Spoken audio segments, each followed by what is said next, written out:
아멘. 네, 우리 친구들 같이 말씀 잘 들어보면 좋겠습니다. 네, 띄워주세요. 네, 다 같이 소리 내서 준비하고 쓸 친구들도 준비 미리 해놓고 말씀 제목부터 같이 읽으면서 시작해 봅시다. 자, 제목 다 같이 읽을게요. 시작. 다윗의 형들은 왜 앞에서 숨었을까? 자, 우리 친구들 쓰던 거 잠깐만 멈추고 같이 한번 읽어볼까요? 제목 중요하니까. 시작. 다윗의 형들은 왜 골리앗 앞에서 숨었을까? 네, 오늘 이 말씀을 같이 짧게 나눠보려고 합니다. 다윗의 형들이 왜 골리앗 앞에서 당당하게 싸우지 못하고 숨었을까? 다윗의 형들이 어떤 사람들이었는지 좀 알아요? 네, 좀 알죠? 다윗의 형들이 다윗보다 좀 어때 보였어요? 이렇게 겉으로 보기에 힘도 세 보이고 막 더 잘생기고 멋있고 이랬단 말이에요. 근데 왜 정작 하나님을 모욕하는 골리앗이 왔을 때는 왜 형들이 그 앞에 없고 다윗이 그 앞에 있었을까? 네, 이 얘기를 같이 새벽에 나눠보려고 합니다. 자, 말씀을 다 같이 읽을게요. 시작. 사울과 이스라엘 사람들은 이 블레셋 사람의 말을 듣고 무서워서 벌벌 떨었습니다. 한 절 더 볼게요. 자, 여기서 다윗이 골리앗이랑 싸우려고 왔단 말이에요. 그러니까 다윗의 형, 첫째 형 엘리압이 이렇게 말하거든요. 뭐라고 말하는지 한번 같이 봅시다. 시작. 다윗이 군인들과 이야기하는 것을 다윗의 제일 큰 형 엘리압이 들었습니다. 엘리압은 다윗에게 화를 내며 말했습니다. 넌 여기에 왜 왔니? 들에 있는 내 양들은 누구에게 맡겨놓았니? 건방지고 잘난 체 하는 아이야. 넌 지금 아무짝에도 쓸모없는 짓을 하고 있어. 넌 지금 전쟁 구경하려고 여기에 온 거야. 네, 이렇게 말을 했대요. 그래서 오늘 요 두 말씀과 같이 해서 한번 말씀 보겠습니다. 자, 어떤 친구가 있죠. 이렇게 보니까 어떤 것 같아요? 기분이? 네, 기분이 안 좋아 보이죠. 보니까 뒤에 친구들은 뭐 하고 있어요? 네, 축구하고 있는데 엄청 잘하는 친구들도 있고 한가 봐요. 근데 이 친구는 보니까 좀 어때요? 잘 못하나 봐요. 그래서 무슨 생각하고 있을까요? 저 친구들은 저렇게 축구 잘해서 같이 하는데 나는 같이 하지도 못하고 나는 왜 이럴까? 이런 생각을 하고 있는 것 같아요. 좀 이렇게 기가 죽어 있나 봐요. 또 보면 왼쪽에 있는 친구는 뭐를 잘하는 것 같아 보니까 공부를 잘하는 것 같아요. 그래서 이 친구는 보면 옷도 저렇게 입고 학교 가는 사람 없죠? 근데 옷도 멋있는 거 입고 막 저렇게 자랑하고 있으니까 뒤에서 또 이렇게 시무룩하고 있고, 오른쪽에도 보면 이렇게 멋진 물건을 사가지고 자랑하고 있는데 이 친구는 저런 물건은 없나 봐요. 그래서 쟤는 내 친구들은 막 뭐 우리 친구들 중에 휴대폰 없는 친구들이 많지만 막 스마트폰도 막 최신형으로 사고 옷도 막 멋있는 거 입고 공부도 잘하는데 나는 왜 이럴까? 이렇게 다 잘하는 게 아니잖아요, 우리가. 그래서 이런 생각이 좀 들 수가 있어요. 그래서 이런 마음이 들 때 하나님 앞에서 우리가 어떤 마음을 가져야 될까? 그 얘기를 같이 해볼 건데, 자, 다윗의 형이 있었는데 아까 이름이 뭐였죠? 아는 사람? 엘리압이라는 사람이 있었어요. 골리앗 아니고 다윗 형이거든요. 엘리압이라는 다윗의 형이 있었는데 다윗이랑 옆에 서 보니까 어때요? 그렇죠. 키 차이도 많이 나고 힘이 누가 세 보여요? 엘리압이 훨씬 힘도 세 보이고 이래요. 그래서 다윗의 첫째 형 이름이 엘리압이었는데 키도 막 모델처럼 크고 힘도 엄청 세고, 그래서 사울이 이스라엘이 블레셋하고 전쟁을 하는데 이 형들이, 특히 첫째 형, 둘째 형, 셋째 형이 이제 전쟁터에 갔어요. 힘 약하고 이런 사람 안 데리고 갈 거 아니에요. 근데 진짜 이렇게 엘리트 군인으로 뽑힐 만큼 대단한 사람이었다는 거예요. 그래서 오죽하면 사무엘이 왕을 뽑으러 다윗의 집에 왔죠. 그래서 형들을 보고 어떤 생각을 했을 거예요? 사무엘 선지자가 쟤들이 왕이 돼야겠다, 이런 생각을 할 만큼 다윗의 형들, 특히 그 중에 첫째 형 엘리압이 정말 멋있는 사람이었어요. 그래서 왕을 지키는 약간 특수부대 군인 이런 느낌. 너무 멋있고 대단하고 사람들이 볼 때 와, 진짜 왕이 될 상이다, 이런 생각을 할 정도로 그런 형들, 다윗의 형이었어요. 근데 그런 당당하던 형들이 전쟁에 참여하고 있었는데 누가 등장하죠? 이렇게 골리앗이 등장해요. 자, 다윗의 형도 컸는데 골리앗은 어때요? 훨씬 크죠. 자, 엄청 무서운 존재가 등장한 거예요. 상대편 나라에 이렇게 키가 한 3m 이렇게 되는, 성경에 나와 있으니까 진짜겠죠. 그런 골리앗이 이렇게 나왔는데 키가 크니까 목소리도 엄청 컸나 봐요. 그래서 나랑 싸울 사람 있으면 당장 나와봐라 이렇게 했는데 형들이 멋있게 딱 나갔을까요? 네, 아니요. 아무도 못 나갔어요. 근데 이때 문제가 뭐였냐면 골리앗이 막 욕을 했어요. 야, 이 겁쟁이들아 라고 하면서 이스라엘 백성들만 욕을 하면 괜찮았는데 누구까지 같이 모욕했을까요? 네, 하나님까지 같이 모욕을 했던 거예요. 그래서 너희가 믿는 하나님? 쓸모도 없네. 아무것도 아니네. 이러면서 하나님을 모욕했어요. 근데 하루 동안 너희 하나님 별거 없네 이러고 간 게 아니라 얼마 동안 하나님을 모욕했냐면 40일 동안이나 그랬어요. 그러니까 듣고 있던 사람들이 얼마나 그랬겠어요. 이때 사실 저렇게 골리앗 같은 사람이 왔으면 누가 나가서 싸워야 돼요? 다윗의 형들 같았던 이렇게 멋지게 훈련받은 군인들이 나가서 싸워야 했어요. 근데 그 형들의 반응이 어땠다. 그리고 형들만큼 멋진 군인들이 많았는데 그 사람들의 반응은 다 어땠는지 우리 다시 한번 읽어볼게요. 시작. 사울과 이스라엘 사람들은 이 블레셋 사람의 말을 듣고 무서워서 벌벌 떨었습니다. 자, 우리 친구들 목소리가 더 컸으면 좋겠어요. 훨씬 더 크게 말씀 읽읍시다. 다 같이 시작. 사울과 사람들은 블레셋 사람의 네, 쉬운 성경인데요. 무서워서 벌벌 떨었어요. 그러니까 40일 동안이나 하나님을 모욕하고 이런 소리를 듣고 막 자기들을 무시하고 이런 소리를 듣고서도 할 수 있는 게 이렇게 벌벌 떠는 것밖에 없었던 거예요. 그래서 이러고 있었어요. 텐트 안에 숨어가지고 보면 막 힘도 셀 것 같고 막 잘생기고 이렇단 말이에요. 근데 텐트 안에 숨어서 와 이거 잘못하면 우리 죽겠다. 하나님 모욕하는 건 뭐 분노하고 이런 것도 못하고 익하다가 죽으면 어떡하냐. 칼도 한 번 못 들어보고 40일 동안 그냥 저렇게만 있었어요. 이때까지 사람들에게 인정받고 열심히 훈련받고 그래서 멋진 갑옷 입고 사람들 앞에 서서 나 왕이 불러서 전쟁터에 온 사람이야 이랬던 게 아무런 쓸모도 없게 돼버린 거죠. 갑자기 왜 이렇게 쫄보가 됐을까요? 형들이. 그리고 그 옆에 있던 많은 멋진 형들이. 이 사람들이 골리앗이 등장하기 전까지만 해도 용기가 많았단 말이에요. 근데 그 용기가 하나님께로부터 온 용기가 아니라 다른 사람들과 비교했을 때 온 용기였어요. 아, 쟤는 나보다 키가 작네. 나는 키도.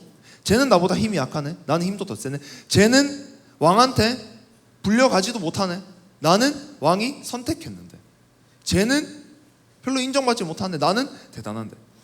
다른 사람들과 비교해서 용기를 가지고 있으니까 나보다 더 키 크고 힘세고 이런 군인이 앞에 등장하니까 아무런 용기도 있을 수가 없었던 거예요. 그래서 그냥 위축되고 저렇게 두려워서 벌벌 떨 수밖에 없었던 거죠. 그래서 나보다 훨씬 더 무서운 골리앗이 등장하니까 그런 용기가 이렇게 풍선이 바람 슉 빠져버리는 것처럼 정말 멋있어 보였는데 원래 풍선에 여러분 바람 넣어봤잖아요. 그러면 풍선 바람 처음에 넣었을 때는 엄청 멋있고 막 한데 며칠 지나고 나중에 보면 바람이 이렇게 쭉 빠져서 이렇게 막 쭈그러져 있죠. 그런 모습이 된 거예요. 아, 하나님께 용기를 둔 게 아니라 하나님을 믿는 믿음으로 세상을 당당하게 세상 앞에 나아간 것이 아니라 다른 사람들과 비교해서 내가 이것 좀 낫네 이런 용기는 나중에 다 빠지는구나. 네, 이걸 우리가 이 말씀을 통해서 알 수 있어요. 자, 그렇게 전쟁이 시작한 지 며칠이 지났다고요? 아까 40일이 지났어요. 자, 그때 이 한심해 보이는 군인 진영에 다윗이 등장했어요. 다윗은 군인이었어요? 아니었어요? 아니었어요. 칼도 있었어요? 없었어요? 방패 있었어요? 없었어요? 없었어요. 키 컸어요? 안 컸어요? 작았어요. 뭐 얼마나 컸는지 모르겠는데 형들에 비하면 작았어요. 그냥 형들에게 줄 도시락을 싸서 부모님이 가라 하니까 형들에게 주러 왔어요. 근데 다윗이 와서 보니까 골리앗이 있는데 다윗은 골리앗이 키가 크고 이런 것보다 갑자기 화가 엄청 났어요. 뭐를 보고 화를 냈을까요? 다윗이? 하나님을 모욕하는 걸 보고 막 저 누군지도 모르겠는 이방인이 막 하나님을 욕하고 있는 거예요. 그래서 너무 화가 나서 이제 쟤는 도대체 뭔데? 쟤는 도대체 뭔데 하나님을 저렇게 모욕하고 있냐? 이렇게 화가 나서 외친 거예요. 근데 그걸 듣고 있던 저기 숨어있던 형들이 와가지고 다윗에게 이런 말을 하는 거예요. 자기는 아무것도 못하고 있다가 다윗이 골리앗한테 하나님을 모욕하는 걸 보고 화를 내고 있으니까 와서 넌 도대체 왜 여기에 있니? 들에 있는 네 양들은 어디 놔두고 지금 갑자기 왜 우리한테 왔니? 너는 지금 잘난 척하려고 왔다. 너는 아무짝에도 쓸모없는 짓을 하고 있어. 물론 쉬운 성경이라서 약간 의역이 있겠죠. 아무짝에도 쓸모없는 짓을 하고 있어. 넌 지금 전쟁을 구경하려고 여기 온 거야. 넌 지금 도대체 뭐 하려고 여기 온 거냐, 동생아. 지금 전쟁 장난치는 곳이 아니다. 이렇게 이야기를 해요. 다윗을 막 깎아 내리는 거죠. 하지만 다윗은 그런 말에 위축되지 않고 내가 나가서 저 골리앗과 싸우겠습니다. 하나님을 모욕하는 저자를 도대체 두고 볼 수가 없습니다. 사자가 나를 공격하고 곰이 내 양들을 잡아가려고 할 때도 하나님께서 나를 지켜주셨습니다. 근데 저 하나님을 모욕하는 자 앞에서 하나님께서 나를 지켜주시지 않겠습니까?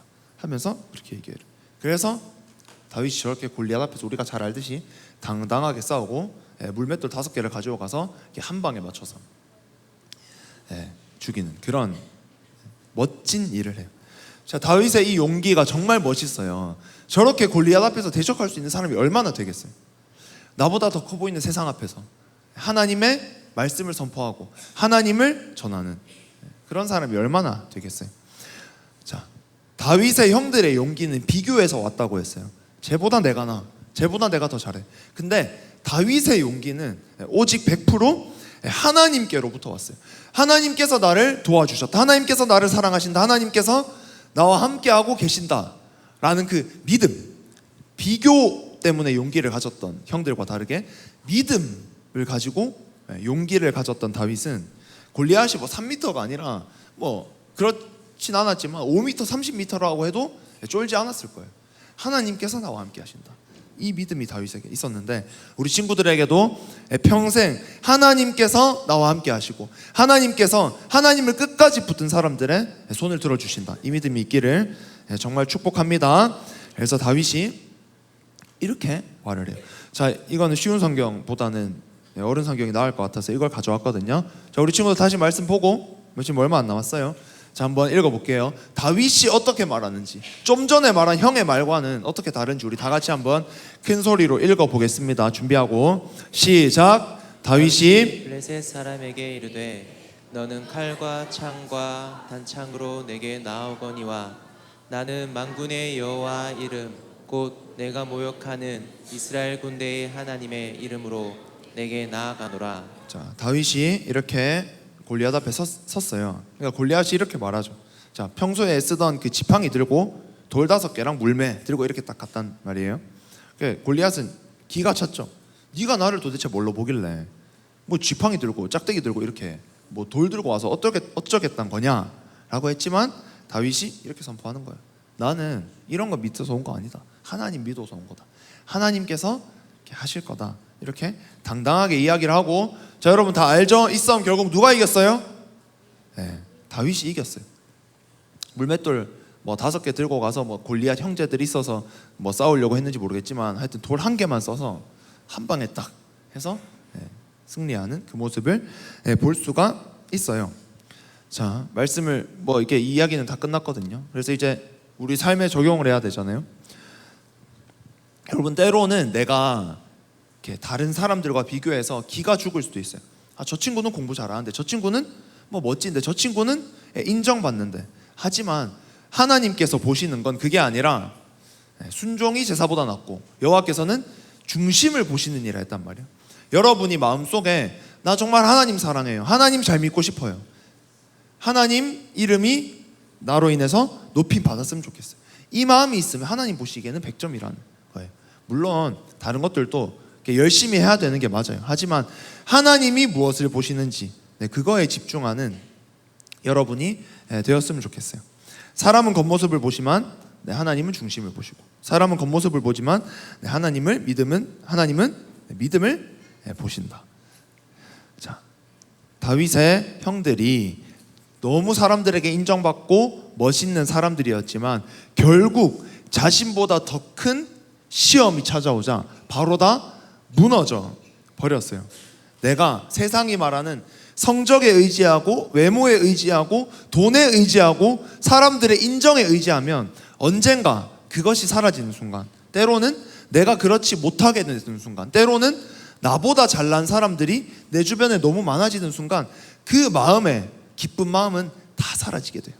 하지만 여러분이 하나님을 보고 하나님을 믿고 살아갈 때 그 어느 상황 속에서도 기죽지 않고 다윗처럼 당당하게 세상에서 살아가는 우리 친구들이 될 줄 믿습니다. 오늘 또 돌아봤으면 좋겠어요. 그러면 예배를 드리는 나의 중심은 어떠한가? 혹시 예배 드릴 때조차도 선생님들 눈에, 부모님들 눈에 밖에 나지 않으려고, 아니면 사람의 눈을 의식해서 예배 드리고 있지는 않은가? 또 학교에서 열심히 공부하고 하고 있는데 그 공부가 또 여러분이 하는 모든 것들이 하나님을 기쁘시게 하는 것인가?